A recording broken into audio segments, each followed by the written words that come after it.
табыстың көзі, жаңа жұмыстардың орнының көзі. Бұл қаламыздың, Шымкент қаласының, Шырайлы қаласының үлкен әлеуметтік хал-жағдайды өзгертіп, үлкен дәрежеге жеткізіп, үлкен киелі нәрсе деп, сондықтан мынау істеген еңбектің бәрі халық бағалайды.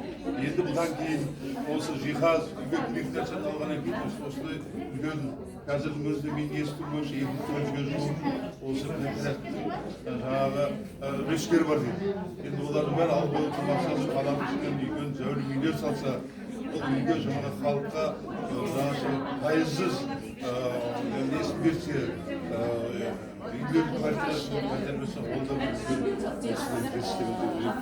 да бір осындай іс-шара бастап отқан осы мекеменің басшысына өтінен алғысым бар. Себебі мынау ары қарай бұл дами береді. Мәжіліс депутаты бізді қолдау үшін келіп отыр.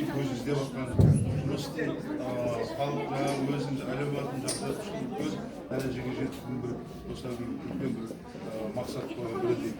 Сондықтан айтар едім мен, осы еңбек бәрі жана берсін, істеріңіз алға баса берсін, үлкен жетістікке жете беріңіздер, үлкен зәулім үйлер салып, қаланың, Шырайлы қаланың көркейте беріңіздер, өсе берсін. Мына өздеріңіз бай болыңыздар, бақытты болыңыздар, дендеріңіз сау болсын дейміз.